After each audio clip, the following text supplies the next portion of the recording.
There we go. All right. All right. Sorry about that, folks. Okay. So, welcome to 2D Board Gamers. My name is Dave. And today we're going to take a look at an expansion for the Star Wars deck building game.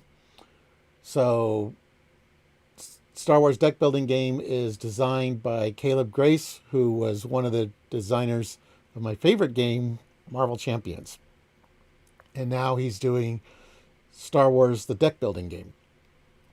Now, one thing with deck building games, of course, is you want to have expansions. So you have new content to keep the game going. So we had the original game, which allowed you to play Rebels versus Empire. And then they had a standalone expansion for the Clone Wars, which allowed you to play the Separatists versus the Republic. And if you had both boxes, they had a new format of 4 players, so 2v2. Now this is a single faction, and then there's rules for a 3-player game. So Star Wars is a very rich IP, and it's like my second favorite IP next to Marvel.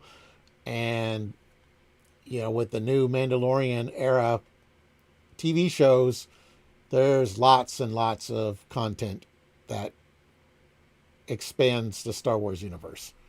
All right, but let's take a look at this expansion pack. So this is the way, announcing a new faction pack for Star Wars, the deck building game. And it's going to be $18. All right, then we got a nice picture of Mando, the and some other Mandalorians. Okay.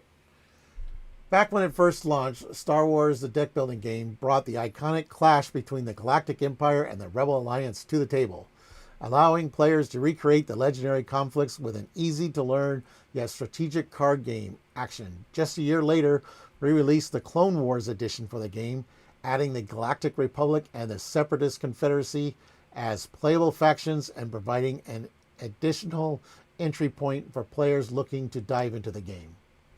Today, we're introducing a 5th faction to the game, one that is sure to shake up the dynamic and open up even more possible experiences at the table. Fantasy Flight Games is thrilled to announce the Mandalorian Faction Pack for Star Wars the deck building game. The first of its kind, this expansion provides everything you need to add the Mandalorian faction to your collection, featuring iconic characters, a unique playstyle, and some tools and rules for a new 3-player free-for-all mode. This pack is a must-have for any fan of the game. Read on to find out what this expansion has in store. Note, unlike the Clone Wars edition that came before it, the Mandalorian Faction Pack is not a standalone product. You'll need either the original edition or the Clone Wars edition of the game in order to play. Okay, so we got a nice card fan. Following the way. As a single faction expansion, the Mandalorian Faction Pack provides everything you need to play as the Mandalorian faction in the game, including 10 base cards, 10 starter cards, 30 galactic cards, and their own force track. The Mandalorian starter cards have the same distribution of abilities and effects as previous factions. They begin the game with their deck consisting of 2 Mandalorian soldiers, 7 Mandalorian shuttles, and a single Child of the Watch.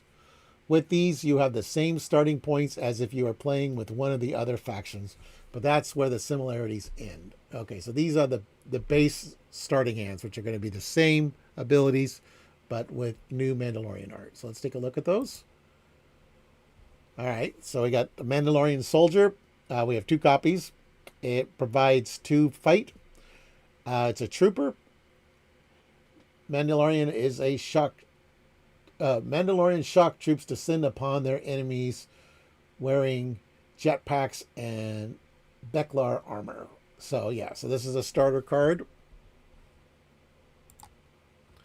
Then we've got Mandalorian shuttles. So that we have 7 of these. They provide 1 economy, and it's a transport. And the flavor text a little small on the screen for me. Sorry. Then we have Child of the Watch. When you play Child of the Watch, choose to either gain +1 fight, +1 economy, or +1 force this turn. So when you generate a force, that's where you move on the track, towards your side. Okay, so those are the starter cards. Same like we've got for everybody else, but with Mandalorian art. All right, we'll read those cards when we get to them. As a warrior faction largely consisting of mercenaries and bounty hunters, it makes sense that many of the Mandalorian units are less concerned about having the Force on their side when compared to other groups in the galaxy. In fact, one of the key aspects to the Mandalorian's playstyle involves gaining bonus effects while the Force marker is on the neutral space of the Force track. For example, the Clan Kryn's Commando is a low-cost unit that can deal 2 damage normally, but if the Force tracker is in the neutral space, then the Commando deals 2 extra damage directly to your opponent's base. Ooh, that's pretty nice. Bypassing any defenses they may have. Similarly, the Protectorate Fighter adds itself to your hand upon purchase, and if the Force marker is on the neutral space, you get to draw a bonus card alongside it. These effects can help you gain some momentum in the early game, and once you get to the late game, you could take advantage of the neutral Force marker to wield mighty effects like the Armorer, repairing 5 damage off your base, or Din's Starfighter, instantly destroying an enemy capital ship. Holy moly. But it has to be in that one neutral space, so that's interesting. All right, so we got the Clan Kryn's Commando. Costs 2 force. If the Force marker is on the neutral space, deal 2 damage to your opponent's base. And you notice there's some upside down text. So those who haven't played the game, when this is in the Galaxy row, your opponent can spend 2 fight to remove this card from the Galaxy row, and then they get the reward: exile 1 card from your hand or discard pile. So exile means you get to trash, remove it from your deck. So with deck builders, of course, you want to purchase cards and then you want to trash your starting cards so you can have better cards through cycling through your deck. So that's Clan Kryn's Commando. Protectorate Fighter costs 4, provides 4 fight. When you purchase this unit, add it to your hand and draw 1 card if the Force marker is on the neutral space. And if you're the opponent, you can spend 4 fight, reward, gain 4 economy.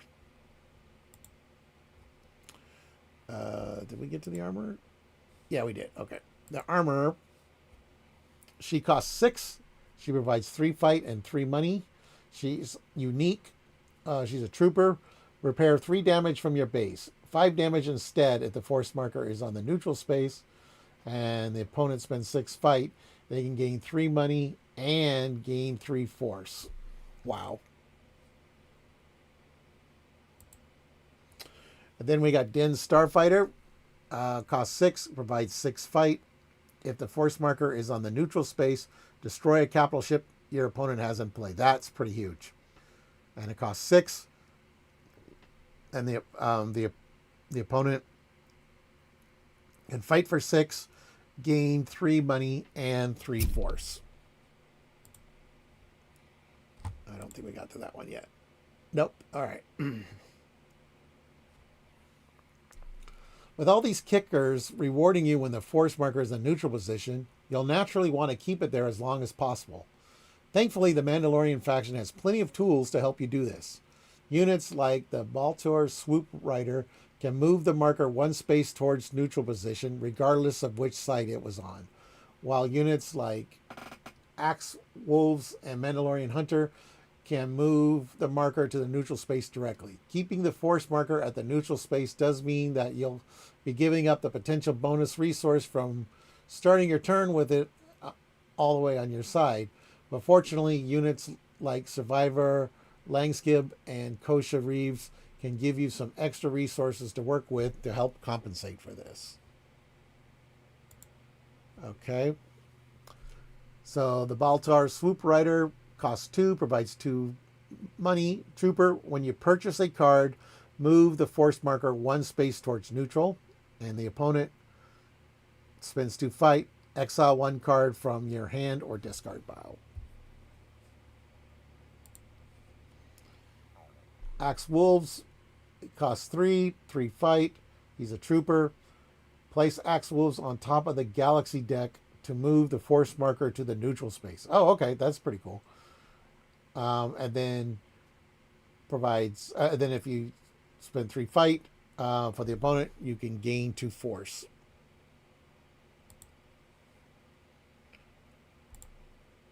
Okay, Mandalorian Hunter. She costs 3 fight. Bounty Hunter. If the force is with you, move the force marker to the neutral space. This unit gains +1 fight for each space the force marker moved this way. And the opponent spends 3 and gains 2 force. Survivor Langskib costs 3. Vehicle, choose. Move the force marker to the neutral space or gain 3 money. And then you can spend 3 fight to gain 3 money. Casca Reeves costs 4 fight. Trooper, Casca Reeves can attack a neutral unit in the Galaxy row using that unit's cost as its target value. If you defeat that unit, gain economy equal to its cost. And then for 4, gain 3 force. All right. Of course, the focus on forces neutrality is not the only defining feature of the Mandalorian faction in this game. They also have an emphasis on bounty hunter and trooper units. Units like Foundling and Razor Crest let you add bounty hunter or trooper units you purchase directly into your hand, potentially letting you get immediate use out of someone like Mandalorian Hijacker, who could then capture a capital ship for you, or even the Mandalorian himself. With Mando's high attack power of 5, he can easily clear low-cost cards from the Galaxy row through bounty hunting, which in turn lets him pull any card from your discard pile and put it on top of your deck, or exile it. And naturally, this combos very well with Groku, who can immediately draw that card for you to help keep the momentum going. All right, so we got Foundling.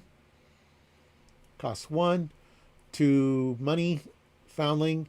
Exile this unit and add the next bounty hunter or trooper you purchase this turn to your hand. And for 1 fight, the opponent can gain 1 money. Okay, the Razor Crest costs 7, 4 fight, 3 economy. It's a unique transport. Add the next bounty hunter or trooper you purchase this turn to your hand. And for 7 fight, purchase a card of your choice, of your faction, for free.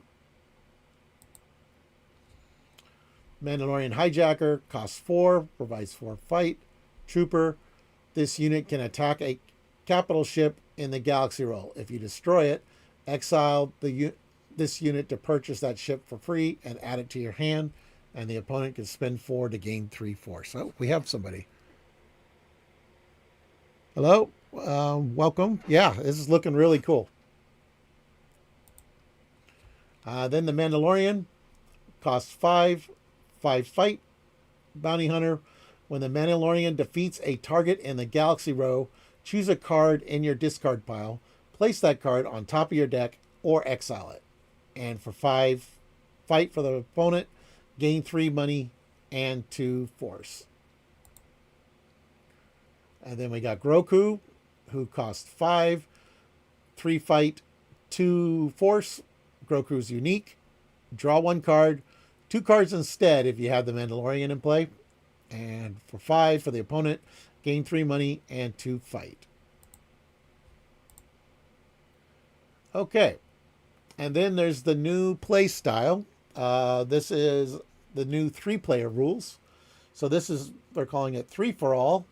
As we mentioned earlier, the Mandalorian Faction Pack also comes with cards and rules to support a brand new 3-player free-for-all mode. So we got, let's see what we got. Got player A. So this is for player A and player C's Galaxy. So they're only doing 4 cards, but only player A and player C can access this Galaxy row. And then we got This galaxy row here could only A and B can access, and then here only player B and C can access. And now we have this little T for the force tug and pull card. So let's see what this has today. To set up a 3-player game, each player randomly divides their faction galaxy cards in half, mixing them together with the cards of each neighbor so that there's a separate galaxy deck for each pairing of players. See the diagram above.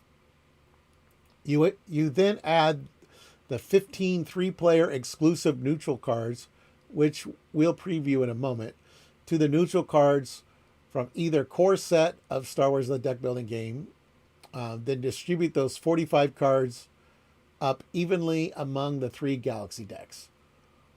Once everything is set up, play proceeds much like a regular 1 versus 1 game, but with a few key differences. First of all, each player now has 2 galaxy rows to work with, 1 for each neighbor, which opens up a lot more possible interactions and can change up certain strategies.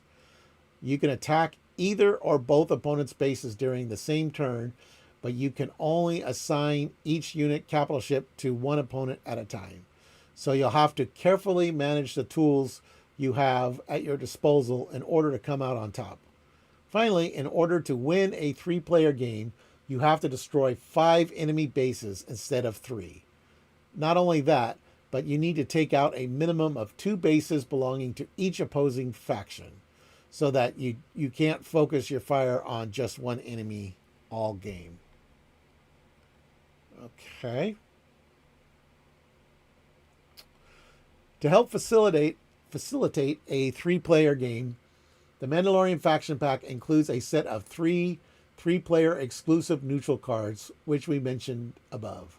Among these are neutral base versions of Lothal, Dantooine, and Concord Dawn, which players use in place of the normal starting bases. Keep in mind that since these are neutral bases, they don't count towards the 2 per faction requirement you need to win. There's also the Pike Repulsor Train, a special unit card that stays in place and can be attacked for an extra card draw each turn. All right, so let's take a look at these. All right, so Lothal, it's a primary target. When an opponent damages this base for the first time each turn, they draw a card. Okay. Interesting. So you basically, since you have 2 opponents, you could actually draw 2 cards every turn until these bases are gone. Dantooine, oh, same thing, just different planet. Okay. And Concord Dawn. Okay, so those are the starting bases. So they have 12 health, and they let you draw a card when you damage them. And then the Pike Repulsor Train, 7. This unit cannot leave play. Each player can bounty hunt, sabotage this unit as if it was in their galaxy row. Oh, okay. Reward, draw an additional card at the end of your turn. All right, so that's nice. So you got an extra 7 fight that you don't want to use, or 7 money. Yeah, okay, that's kind of cool. I like it. It's, if you ever play Clank and you have like the Goblin, you always have something out that you can attack. So you don't have to worry about if the galaxy row is not being helpful to you. All right. Finally, there are 15 3-player only cards we mentioned earlier. These get mixed into the galaxy decks at random, each featuring various citizens and scoundrels of the Outer Rim, including a few familiar faces. If you're low on resources, use the abilities of the Aquash Raider or Pele Mato to give yourself a boost. And if you're low on cards, call on Cobb Vath to give you a draw. Just be wary that an opponent gets one as well, which could open the door to some negotiations at the table. Have QE set up the next draw from your deck while also allowing an opponent to do the same. Grab the exact card you need from your discard pile with Grief Kraga and net yourself a unique unit as a reward for defeating a Galaxy Row target with IG-11. Utilize these outlaws and outcasts to the best of your ability and be the first to claim victory in this free-for-all. Okay. Now we got Aquish Raider, cost 1, provides 2 fight. Scoundrel, when this unit attacks and damages an opponent's base, gain 2 economy. Pelamato, she's unique, costs 2, 2 money. She's a scoundrel, repaired 2 damage from a base or capital ship. If you repair damage from an opponent's card this way, gain 2 money. Oh, interesting. So I can see where you might want to repair an opponent's base to allow your other opponent from defeating that base and winning the game. So you actually are helping one of your opponents to mess with the other opponent, I guess. That's kind of interesting. Cobb Vanth, costs 4, 2 fight, 2 money. He's an officer. Choose an opponent. You and that player each draw a card.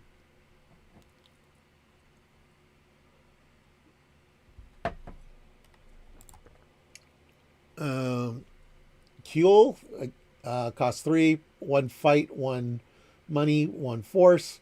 Choose an opponent. You and that player each place a card from your respective discard piles on top of your respective decks. Okay. So this is kind of like helping these 3-player cards, like helping one of your opponents who's down compared to the other opponent, I guess. Then Grief Karga, costs 7, 4 fight, 3 money. He's a scoundrel. Spend money equal to the cost of a unit in your discard pile and add it to your hand. You must exile that unit at the end of your turn. Oh, interesting. I wonder if you could do that with starter cards. Just uses be a way to exile some of those starter cards out of your deck, and it would cost 0. IG-11 costs 5, 5 fight. He's a unique bounty hunter droid. When IG-11 defeats a target in the galaxy row, reveal the top 5 cards of your deck and add a revealed unique unit to your hand. Okay, that's really good as long as you've got a lot of unique units. All right, that was the starter card. Okay. With the addition of the Mandalorian Faction to the mix, Star Wars The Deck Building game continues to get bigger and better. Look forward to expanding your collection when the Mandalorian Faction Pack arrives in stores this November. You can pre-order your own copy of the Mandalorian Faction Pack at your local retail or online through our web store today. All right. That looks very interesting. I wonder if they've got the date. Let's check out the store real quick. Oh, here it says October 17th. Oh, interesting, because that article said November, but here it's saying it's October 17th. So, okay. All right. Well, so that was a look at the Mandalorian pack. Well, of course, Dirk and I, we pretty much only play 2 players, but our regular group is 3, so I could see us doing 3 players. Yeah, I do. I mean, I love the Mandalorian. It's a great show, and so I'm glad to see more faction, or another faction coming out for this game. That it's still being supported, so that's good. Yeah, and this is kind of interesting with this whole always available card. So I like that. Because we've definitely had games where the Galaxy row was stacked against you. So, and you have more cards to choose from because you've got 8 now instead of 6. So I would think that should help with when you got like nothing but your opponent cards or nothing but neutral cards. So, all right. Yeah, I'm definitely liking what I'm seeing.